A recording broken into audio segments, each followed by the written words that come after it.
જો વિદ્યાર્થી મિત્રો, આજે એક બહુ અગત્યના મુદ્દા તરફ જઈ રહ્યા છીએ આપણે. ગૌસનો નિયમ, ગાઉસનો નિયમ પણ ઘણા કહે છે. આ બહુ પરીક્ષાલક્ષી બહુ અગત્યનો ટોપિક છે.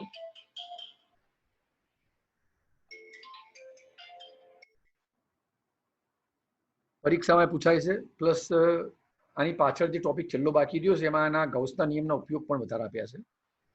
ગૌસનો નિયમ સમજ્યા પહેલા આપણે વિદ્યુત ફ્લક્સ એકવાર ફરી જરા સમજી લઈએ. મેં અગાઉના લેક્ચરમાં ચર્ચા કરી હતી. વિદ્યુત ફ્લક્સ શું કહેવાય? તો આપણે વાત થઈ ગઈ છે. કોઈ સમાન વિદ્યુત ક્ષેત્ર હોય અને સમાન વિદ્યુત ક્ષેત્રની અંદર આપણે કોઈ પણ પૃષ્ઠ, કોઈ પણ સમતલ મૂકીએ તો એ સમતલમાંથી વિદ્યુત ક્ષેત્રની રેખાઓ જે પસાર થાય એ વિદ્યુત ક્ષેત્રની ક્ષેત્ર રેખાઓની સંખ્યાના આપણે વિદ્યુત ફ્લક્સ કહીએ છીએ. અચ્છા, એ વખતે આપણે સમતલ પૃષ્ઠની વાત કરી. ગૌસનો નિયમમાં પહેલો એક નિયમ યાદ રાખજો. આ નિયમમાં બંધ પૃષ્ઠ આપણે ફરજિયાત આ નિયમ ક્યારે લાગુ પડે? બંધ પૃષ્ઠ માટે. અચ્છા, આપણે કરવાનું શું છે? તો આપણે એક બંધ પૃષ્ઠ લઈએ. એ બંધ પૃષ્ઠમાં વિદ્યુત ફ્લક્સ અથવા વિદ્યુત ક્ષેત્ર રેખાઓની કેટલી ક્ષેત્ર રેખાઓ સંકળાય, એનું બંધ પૃષ્ઠ સાથે સંકળાયેલું ફ્લક્સ શોધવું હોય તો એના માટે ગૌસનો નિયમ બહુ ઉપયોગી છે. તમને એક્ઝામની અંદર એવું કહેશે કે ગૌસનો નિયમ લખો અને સમજાવો. ઘણી વાર એવું કે ગૌસનો નિયમ સમજાવો. ઘણા વિદ્યાર્થી પહેલા સમજાવો અને પછી લખો. તો સૌથી પહેલા આપણે એનું સ્ટેટમેન્ટ જોઈ લઈએ. ગૌસનો નિયમ: કોઈ પણ બંધ પૃષ્ઠ સાથે સંકળાયેલું કુલ વિદ્યુત ફ્લક્સ. બંધ પૃષ્ઠ ગોળો પણ હોઈ શકે. બંધ ટૂંકમાં તમે જે પૃષ્ઠ લો, જે આકાર લો, એ જે પણ સપાટી લો એ કેવી લેવાની? બંધ લેવાની. કોઈ પણ બંધ પૃષ્ઠ સાથે સંકળાયેલું કુલ વિદ્યુત ફ્લક્સ તે પૃષ્ઠ વડે ઘેરાતા પૃષ્ઠની ઉપર નહીં, પૃષ્ઠ વડે ઘેરાતા કુલ વિદ્યુત ભાર અને શૂન્યાવકાશની પરમિટિવિટી એપ્સાઇલોન 0 ના ગુણોત્તર જેટલું હોય છે. સૂત્ર સ્વરૂપે સમજીએ. વિદ્યુત ફ્લક્સની સંજ્ઞા કઈ? ફાઈ.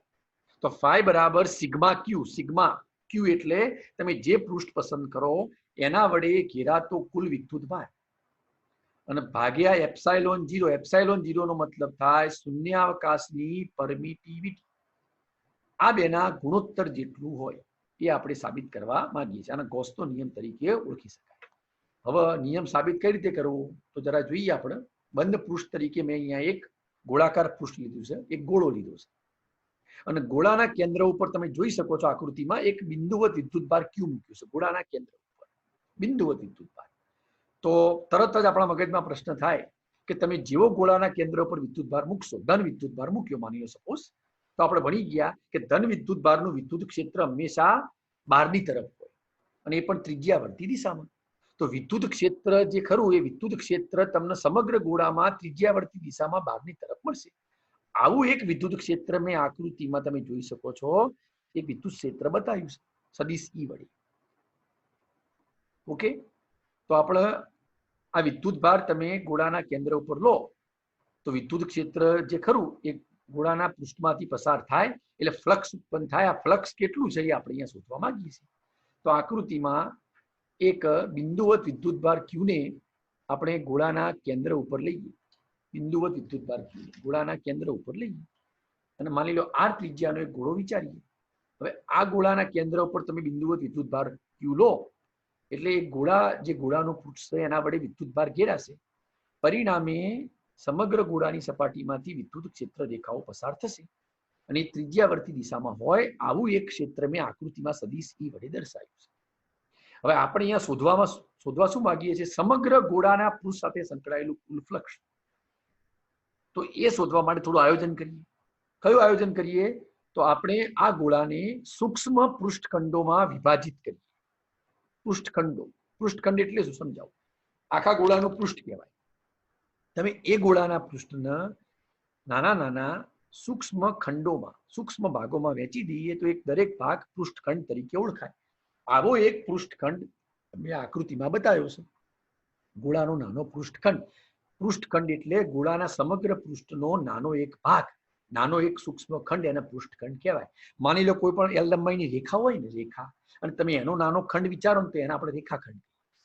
એવી રીતે કોઈ પૃષ્ઠ હોય અને એનો તમે નાનો સૂક્ષ્મ ખંડ વિચારો તો એને પૃષ્ઠખંડ કહેવાય. આવો એક પૃષ્ઠખંડ મેં આકૃતિમાં તમે જોઈ શકો છો એરો વડે દર્શાવ્યો છે અને એને હાઇલાઇટ પણ કર્યો, ઘાટું પણ કર્યું છે. બીજી એક ખાસ બાબત, તમે કોઈ પણ પૃષ્ઠખંડ લો, એનો ક્ષેત્રફળ સદિશ, કોઈ પણ પૃષ્ઠનો ક્ષેત્રફળ સદિશ એ હંમેશા એ પૃષ્ઠમાંથી બહારની તરફ હોય, લંબ દિશામાં બહારની તરફ. એટલે આપણે જે અહીંયા પૃષ્ઠખંડ વિચાર્યું, પૃષ્ઠખંડ લીધો, એનો ક્ષેત્રફળ સદિશ છે ને એ ડેલ્ટા એસ છે. અને કોઈ પણ ક્ષેત્રફળ સદિશ રાશિ છે, અને કોઈ પણ સપાટીનો ક્ષેત્રફળ સદિશ, કોઈ પણ પૃષ્ઠનો ક્ષેત્રફળ સદિશ એ પૃષ્ઠને લંબ હંમેશા બહારની તરફ હોય. આ વાક્ય બરાબર યાદ રાખજો. તો એ પૃષ્ઠખંડ જોઈજો, એનો ક્ષેત્રફળ સદિશ તો હું એસ કહું, અને ડેલ્ટા એ પણ લઈ શકો છો. અચ્છા, ડેલ્ટા કેમ? નાનું પૃષ્ઠખંડ છે. સમગ્ર જે તમે સપાટી લીધી એનું ક્ષેત્રફળ, સમગ્ર સપાટીનું ક્ષેત્રફળ જે ખરું ને એનો સદિશ તો હું એસ વડે પણ દર્શાવી શકું, અથવા એ વડે પણ દર્શાવું, પણ આ તો એક નાનો ખંડ છે એટલે મેં આગળ ડેલ્ટા મૂક્યો. તો એનો ક્ષેત્રફળ સદિશ ડેલ્ટા એસ પણ એ પૃષ્ઠને લંબ બહારની તરફ છે. તો તમે આકૃતિમાં જોઈ શકો છો, સદિશ ઈ એ શું કહેવાય? વિદ્યુત ક્ષેત્ર. કોનું? ધન વિદ્યુત ભારનું. એ પણ પૃષ્ઠમાંથી પસાર થશે, એ પણ શું? ત્રિજ્યાવર્તી દિશા બહારની તરફ. અને તમે જે નાનો પૃષ્ઠ લીધો એનો ક્ષેત્રફળ સદિશ ડેલ્ટા એસ પણ બહારની તરફ. ટૂંકમાં બંને એક જ દિશામાં છે. તો આકૃતિમાં દર્શાવ્યા પ્રમાણે આવા એક ડેલ્ટા એસ પૃષ્ઠખંડમાંથી પસાર થતું પેલા વિદ્યુત ફ્લક્સ શોધીએ. તમારે શોધવાનું છે સમગ્ર ગોળાની સપાટીમાંથી પસાર થતું ફ્લક્સ, પણ મેં શું કર્યું? સમગ્ર સપાટીને નાના નાના પૃષ્ઠખંડોમાં વહેંચી, અને આવો એક ડેલ્ટા એસ પૃષ્ઠખંડમાંથી પસાર થતું વિદ્યુત ફ્લક્સ ડેલ્ટા ફાઈ બરાબર સદિશ ઈ ડોટ ડેલ્ટા સદિશ એસ. તમારા મગજમાં પ્રશ્ન આવે કે સાહેબ આ સૂત્ર આપણે અગાઉ ચર્ચા થઈ હતી, વિદ્યુત ફ્લક્સનું સૂત્ર મેં તમને અગાઉ ભણાવ્યું છે. શું હતું સૂત્ર? તો વિદ્યુત ફ્લક્સ ડેલ્ટા ફાઈ બરાબર, યાદ કરજો, સદિશ ઈ ડોટ ડેલ્ટા એસ. આ જ સૂત્ર મૂક્યું હતું. તો અહીંયા સદિશ ઈ એટલે વિદ્યુત ક્ષેત્ર સદિશ, ડોટ ડેલ્ટા એસ એટલે તમે જે નાનો પૃષ્ઠખંડ લીધો એનો ક્ષેત્રફળ સદિશ. ઓકે, હવે સદિશ ઈ એટલે શું? તો વિદ્યુત ક્ષેત્ર. વિદ્યુત ક્ષેત્રનું સૂત્ર આપણે અગાઉ ભણી ગયા. બિંદુવત વિદ્યુત ભારથી આર અંતરે કોઈ બિંદુવત વિદ્યુત ભાર કેન્દ્રમાં લઈએ તો એનાથી આર અંતરે મળતું વિદ્યુત ક્ષેત્ર કેટલું થાય? તો સદિશ ઈ બરાબર 1/kq/r². મેં કેના જગ્યાએ શું મૂકી? 1/4πε0. તો 1/4πε0 q એટલે બિંદુવત વિદ્યુત ભાર, અને આર સ્ક્વેર, આર એટલે કયા અંતરે મેળવવાનું છે? અહીંયા હકીકતમાં આર એ તમે જે ગોળાનું પૃષ્ઠ વિચાર્યું એની ત્રિજ્યા. તેનો મતલબ એવો થાય, તમે જો ગોળાના કેન્દ્રમાં વિદ્યુત ભાર q મૂકો તો સમગ્ર ગોળાની સપાટી પર તમને ક્ષેત્ર સરખું જ મળે. તમે આ તો એક જ પૃષ્ઠ લીધું, તમે આવા ગમે એટલા બિંદુ પસંદ કરો, દરેક બિંદુ પાસે ક્ષેત્ર સમાન જ હોય, એ પણ ત્રિજ્યાવર્તી દિશામાં. એટલે આ એનું સૂત્ર છે. કેરેટ આર શું બતાવે છે? તો કેરેટ આર જે ખરું એ કેન્દ્રથી તમે જે પૃષ્ઠખંડ લીધો એ પૃષ્ઠખંડ તરફનો ત્રિજ્યા સદિશની દિશામાંનો એકમ સદિશ. તમે નીચે જોઈ શકો છો, સદિશ ઈ શું છે? તો બિંદુવત વિદ્યુત ભારથી ઉદ્ભવતું વિદ્યુત ક્ષેત્ર. અચ્છા, કેરેટ સદિશ આર વિદ્યુત ક્ષેત્ર સદિશ રાશિ છે, એની દિશા બતાવશે.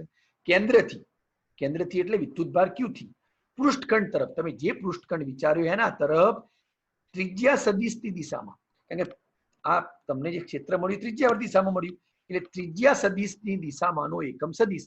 ટૂંકમાં વિદ્યુત ક્ષેત્રની દિશા દર્શાવતો એકમ સદિશ. કોઈ પૂછે કઈ દિશા, તો તમારે કહેવાનું વિદ્યુત ભારના, વિદ્યુત કેન્દ્રથી, કેન્દ્રમાં કોણ? વિદ્યુત ભાર. તો બિંદુવત વિદ્યુત ભાર q થી ત્રિજ્યાની દિશામાં તમે જે પૃષ્ઠખંડ વિચાર્યો એ તરફનો એકમ સદિશ આ કેરેટ આર જે વિદ્યુત ક્ષેત્રની દિશા દર્શાવે છે. એટલે વિદ્યુત ક્ષેત્રની દિશા ક્યાં થઈ? ત્રિજ્યાવર્તી દિશામાં.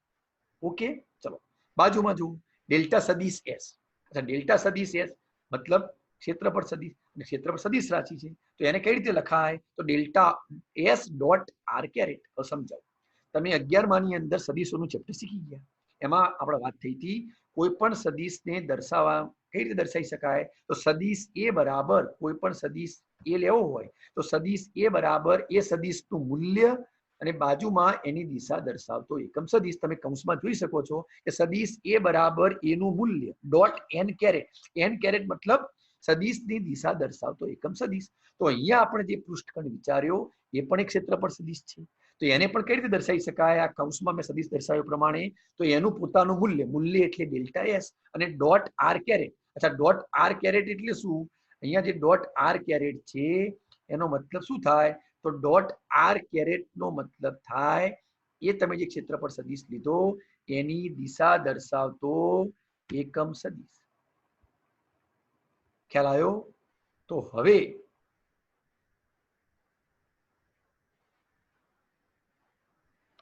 આ ઈની અને ડેલ્ટા એસ ની કિંમત આપણે સમીકરણ 1 માં મૂકીએ. તો સમીકરણ 1 હવે કઈ રીતે લખાશે જરા ધ્યાનથી જોઈ લો. તો સમીકરણ 1 આપણે લખવું હોય તો કઈ રીતે લખશો? તો સમીકરણ 1 પ્રમાણે ડેલ્ટા ફાઈ બરાબર 1/4πε0 1/4πε0 Q/r² કેરેટ આર આઈ ની કિંમત અને ડેલ્ટા સદિશ એસ ની કિંમત શું મુકાય? તો ડેલ્ટા સદિશ એસ ની કિંમત થશે, અહીંયા તમે જોઈ શકો છો કે ડેલ્ટા સદિશ એસ એની કિંમત કઈ થાય? તો delta S dot R caret. Okay, ચલો આગળ. તો ડેલ્ટા ફાઈ બરાબર 1/4πε0 Q/r². હવે કેરેટ આર બે માં આયા તો caret R dot caret R બરાબર એ કઈ રીતે સમજાવો. Caret R dot caret R તમે અદિશ ગુણાકાર શીખી ગયા. સદિશ એ ડોટ સદિશ બી બરાબર એબી કોસ થીટા. ચલો એના જગ્યાએ કેરેટ આર, બીના જગ્યાએ કેરેટ આર. તો caret R dot caret R બરાબર કેરેટ આર નું મૂલ્ય બીજા કૌંસમાં બીજા કેરેટ આર નું મૂલ્ય અને કોસ થીટા. થીટાની જગ્યાએ 0. કેમ 0? બંને એક જ દિશામાં છે એટલે કોઈ પણ એકમ સદિશનું મૂલ્ય 1 થાય, આનું પણ મૂલ્ય 1 થાય, cos 0 1 થાય 1. અથવા તમે આ પણ શીખી ગયા i dot i, j dot j, k dot k ની કિંમત શું થાય? 1. એટલે કોઈ પણ સદિશના એકમ સદિશ તો એના સાથે ડોટ ગુણાકાર કરો તેની કિંમત શું થાય? 1. એટલે r ડોટ r બરાબર 1 મૂક્યા. ક્લિયર? તો ડેલ્ટા ફાઈ શું મળ્યું? તો 1/4πε0 Q/r² ડેલ્ટા એસ. ક્લિયર? હવે આ તો આપણે એક નાના પૃષ્ઠખંડ સાથે સંકળાયેલું લખશું. ઓકે, હવે આપણે સમગ્ર ગોળા તમે જે વિચાર્યો એ સમગ્ર ગોળાની સપાટી સાથે સંકળાયેલું ફ્લક્સ શોધવું હોય તો આવા નાના નાના બધા પૃષ્ઠખંડો લેવા પડે, એ બધા સાથે સંકળાયેલું ફ્લક્સ શોધવું પડે. શોધ્યા પછી એનો સરવાળો કરવો પડે સમગ્ર પૃષ્ઠ ઉપર. એટલું બધું ના કરવા જાય તો એના માટે શું કરી શકાય? તો સમગ્ર ગોળામાંથી પસાર થતું કુલ ફ્લક્સ જો ફાઈ હોય તો ફાઈ બરાબર કૌંસમાં જો સિગ્મા ડેલ્ટા ફાઈ. આનો મતલબ શું? સિગ્મા એટલે સરવાળો. સમગ્ર ગોળાની સપાટી ઉપર આવા બધા ફ્લક્સ શોધી એમનો સમગ્ર ગોળાની સપાટી પર સરવાળો કરીએ એટલે આપણને કુલ ફ્લક્સ મળે. તો સિગ્મા ડેલ્ટા એસ, બધા ડેલ્ટા એસ, બધા ડેલ્ટા એસ તો મતલબ શું? આવા જેટલા ડેલ્ટા એસ હતા પૃષ્ઠખંડો એ બધાના ફ્લક્સનો સરવાળો 1/4πε0 Q/r² ડેલ્ટા એસ. ઉપરના સમીકરણમાં આમાં ફરક શું છે? ઉપરના સમીકરણમાં તમે જે ડેલ્ટા ફાઈ લાયા એ માત્ર ને માત્ર એક પૃષ્ઠખંડ સાથે સંકળાયેલું ફ્લક્સ. તમે જેવો સિગ્મા મૂકી દો ને તો આ સમગ્ર ગોળા સાથે સંકળાયેલું ફ્લક્સ મળી જાય. ઓકે, આગળ. તો ફાઈ બરાબર Q/4πε0 r² ને બહાર લઈ જવું તો સિગ્મા ડેલ્ટા એસ મળે. અચ્છા, સિગ્મા ડેલ્ટા એસ તો મતલબ સમજાવો. સિગ્મા એટલે સરવાળો.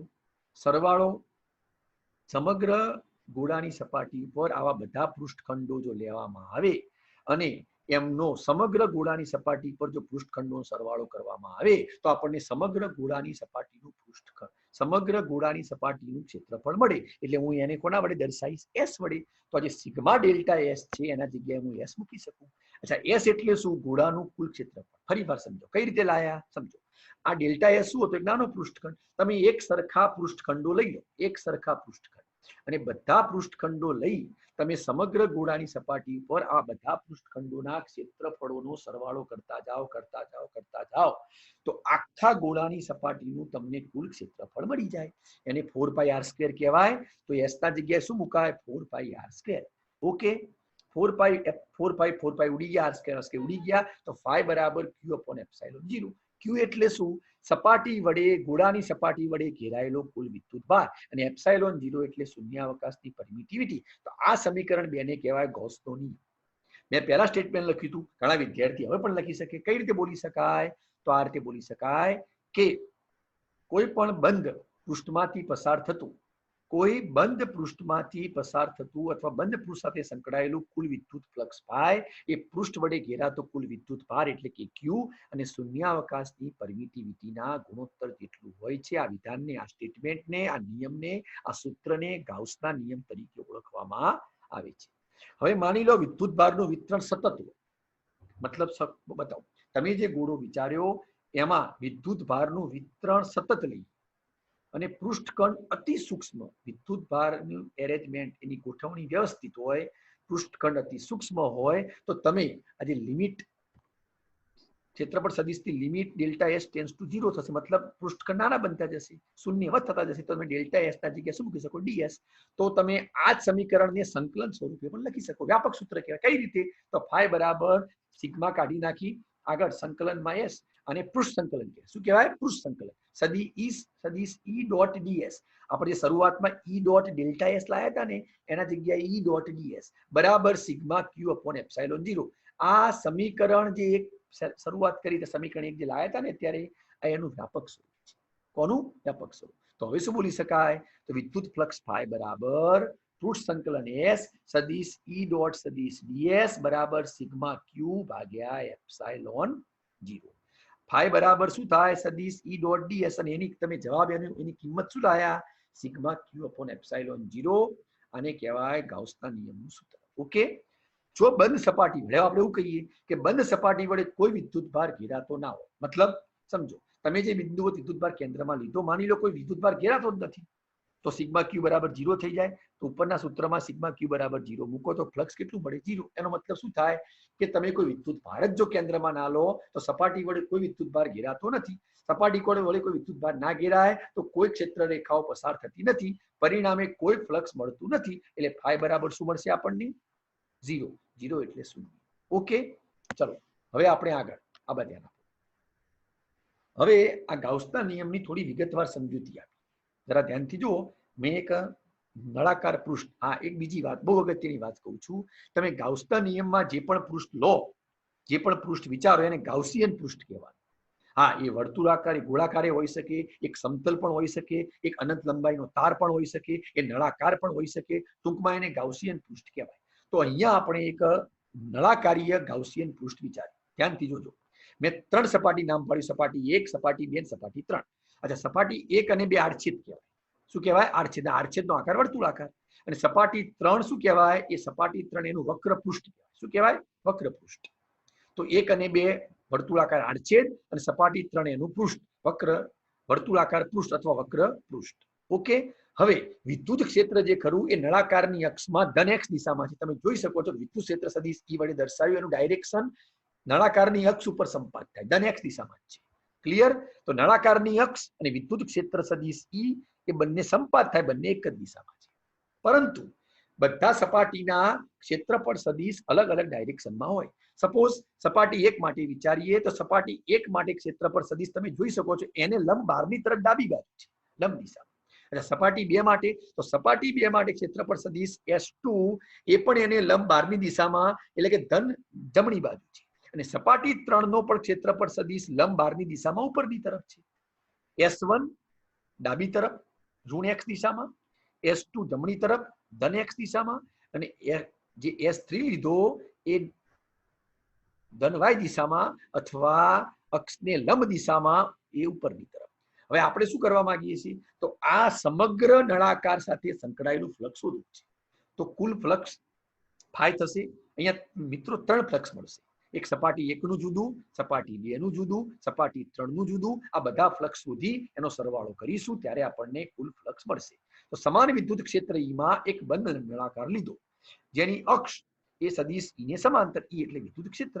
હવે નળાકારના વર્તુળાકાર આડછેદ 1 અને 2 નો વિચાર કરીએ તો 1 અને 2 માંથી પસાર થતું ફ્લક્સ જો φ1 અને φ2 હોય, મતલબ સપાટી 1 માંથી પસાર થતું ફ્લક્સ એને φ1 કહું, સપાટી 2 માંથી પસાર થતા ફ્લક્સને હું φ2 કહું. તો આડછેદ 1 માટે તો સપાટી 1 માટે ફ્લક્સ φ1 બરાબર, બધા સૂત્ર ખબર છે. કયું સૂત્ર છે? સદિશ ઈ ડોટ સદિશ એસ. એને વ્યાખ્યાયિત કેવી રીતે કરી શકાય? ES cos θ. અહીંયા મેં લખ્યું છે ES1 cos 180. કે સાહેબ 180 કેમ? સમજો. સદિશ ઈ જોઈ શકો તમે, સદિશ ઈ જમણી બાજુ ધન એક્સ દિશામાં અને ક્ષેત્રફળ સદિશ સપાટીનો S1 એની વિરુદ્ધ દિશામાં, જો બે સદિશો એકબીજાની વિરુદ્ધ દિશામાં હોય, પ્રતિ સમાંતર હોય, તો બંને વચ્ચેનો ખૂણો કેટલો થાય? 180. કૌંસમાં લખ્યું છે સદિશ E અને S1 પરસ્પર વિરુદ્ધ દિશામાં છે, એટલે ES1 cos 180, cos 180 ની કિંમત -1, તો φ1 બરાબર -ES1. આ કયું ફ્લક્સ લાયા આપણે? સપાટી 1. અચ્છા, હવે સપાટી 2 માટે હું φ2 કહું તો સપાટી 2 માં તમે જોઈ શકો છો, આકૃતિ બતાવી મેં કે સપાટી 2 માં તમે જોઈ શકો છો કે સદિશ E અને S2 બંને એક જ દિશામાં, બે સદિશો એક દિશામાં હોય, સમાંતર હોય, તેમનો ખૂણો કેટલો થાય? 0 ડિગ્રી. તો φ2 શું મળશે? ES2 cos 0, cos 0 ની કિંમત 1, એટલે ES2. આ જે ફ્લક્સ મળ્યું સપાટી 2 માટે. હજુ એક વક્ર સપાટી બાકી રહી ગઈ. વક્ર સપાટીનું ક્ષેત્રફળ સદિશ અને વિદ્યુત ક્ષેત્ર સદિશ એ બંને પરસ્પર લંબ છે, એટલે એમનો ડોટ ગુણાકાર કરીશું તો cos 90 આવશે. કેવી રીતે cos 90? ફરી આકૃતિ જોઈ લો. આકૃતિમાં S3 જો, અચ્છા S3 શું તમને ખબર છે? S3 એ વક્ર સપાટીનો ક્ષેત્રફળ સદિશ, એ લંબ દિશામાં ઉપરની બહારની તરફ લંબ, એટલે S3 અને E બંને વચ્ચેનો ખૂણો કેટલો થાય? 90. એટલે π/2, એટલે cos 0 ની કિંમત, અહીંયા cos 90 ની કિંમત શું થાય? 0, એટલે 0. મતલબ વક્ર સપાટી સાથે કોઈ ફ્લક્સ સંકળાશે નહીં. હવે હું તમને એમ પૂછું કે સમગ્ર બંધ નળાકાર સાથે સંકળાયેલું કુલ ફ્લક્સ કેટલું? તો સમગ્ર નળાકારમાંથી પસાર થતું કુલ ફ્લક્સ φ હોય તો φ બરાબર φ1 વત્તા φ2 વત્તા φ3. φ1 એટલે -ES1, φ2 એટલે +ES2, φ3 0. અચ્છા, S1 અને S2 બરાબર S લઈ છે. કેમ કે નળાકાર તમે જે લીધો એના બંને આડછેદનું ક્ષેત્રફળ સરખું જ હોય. અહીંયા નળાકાર જે આપણે લીધો એના આકારમાં સમમિતિ છે, એનો આકાર સિમેટ્રિકલ છે, એટલે એના બંને આડછેદ જે ખરા એ સમાન છે, એટલે S1 S2 બરાબર S કહી શકાય. -ES + ES ઉડી ગયા, એ પ્રિન્ટિંગ થયું નથી. φ બરાબર 0, એટલે કહી શકાય કે સમગ્ર નળાકારમાંથી કોઈ ફ્લક્સ પસાર થતું નથી, એટલે કે ફ્લક્સ φ બરાબર 0. હવે ગોસનો નિયમ શું કહે છે? તો ગોસના નિયમ પ્રમાણે આપણે લાયા કે φ બરાબર શું થાય? σq/ε0. અભિહાલ સૂત્ર સાબિત કર્યું. ફરીથી આને કઈ રીતે બોલી શકાય? તો કોઈ પણ બંધ પૃષ્ઠ સાથે સંકળાયેલું ફ્લક્સ φ એ પૃષ્ઠ વડે ઘેરાતો કુલ વિદ્યુત ભાર σq અને ε0 ના ગુણોત્તર જેટલું હોય. તો આ સૂત્રમાં આપણે φ શું લાયા? 0. તો φ ના જગ્યાએ 0 મૂકું તો 0 બરાબર σq/ε0 થાય. ε0 પેલી બાજુ લઈ σq બરાબર 0. એનો મતલબ એવો થાય કે આ બંધ નળાકાર પૃષ્ઠ અથવા આ બંધ નળાકાર સપાટી સાથે કુલ કોઈ વિદ્યુત ભાર ઘેરાતો નથી, એટલે σq બરાબર 0 થાય. તો મેં એક મુદ્દા, આવા બે મુદ્દા થયા. હું પહેલો મુદ્દો એવો બોલ્યો હતો કે કોઈ સપાટી વડે, કોઈ બંધ પૃષ્ઠ વડે જો કોઈ વિદ્યુત ભાર ઘેરાતો ના હોય અથવા ઘેરાતો વિદ્યુત ભાર શૂન્ય હોય તો ફ્લક્સ શૂન્ય થાય. આપણે એનું ઊંધું સાબિત કર્યું. ફ્લક્સ શૂન્ય હોય તો ઘેરાતો વિદ્યુત ભાર પણ શૂન્ય થાય. હવે મિત્રો, ગાઉસનો નિયમ ઉપયોગ